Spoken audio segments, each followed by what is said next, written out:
ಬೆಂಗಳೂರಿನ ಪ್ರಮುಖ ಸ್ಥಳಕ್ಕೆ ಮಾಜಿ ಮುಖ್ಯಮಂತ್ರಿ ರಾಮಕೃಷ್ಣ ಹೆಗಡೆ ಅವರ ಹೆಸರನ್ನು ಇಡಲಾಗುವುದು ಎಂದು ಉಪಮುಖ್ಯಮಂತ್ರಿ ಡಿಕೆ ಶಿವಕುಮಾರ್ ಭರವಸೆ ನೀಡಿದ್ದಾರೆ.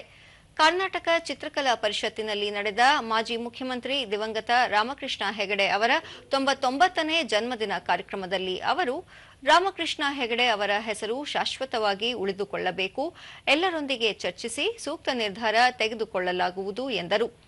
ಬೆಂಗಳೂರಿನ ಅಭಿವೃದ್ಧಿಗೆ ಅಡಿಪಾಯ ಹಾಕಿದ ರಾಮಕೃಷ್ಣ ಹೆಗಡೆ ಅವರು ಬೆಂಗಳೂರು ಜಾಗತಿಕ ನಗರವಾಗಿ ಬೆಳೆಯಲು ಸಾಧ್ಯವಾಗಿದೆ. ಕೈಗಾರಿಕಾ ತಂತ್ರಜ್ಞಾನ ಕ್ಷೇತ್ರದಲ್ಲಿ ಸಾಧನೆ ಮಾಡಲು ಸಾಧ್ಯವಾಗಿದೆ.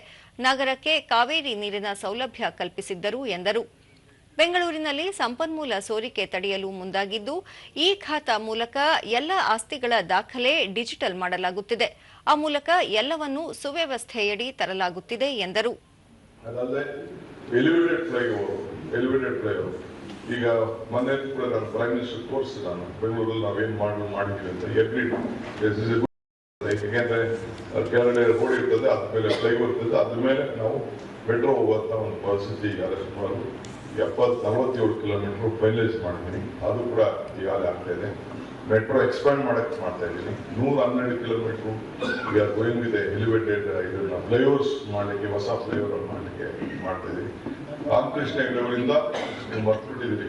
ಕಾಲೇಜಿಗೆ ವಾಟರ್ ವಾಸ್ ಹಾಕಿದ್ರೆ ರಾಮಕೃಷ್ಣ ಹೆಗಡೆ ಫಸ್ಟ್ ಬೆಂಗಳೂರಿಗೆ ಕಾವೇರಿ ನೀರು ಬರಕ್ಕೆ ಪ್ರಾರಂಭ ಆಗಿದೆ ಅವರ ಚಿಂತನೆ, ಅವರ ಕಾಲದಲ್ಲಿ.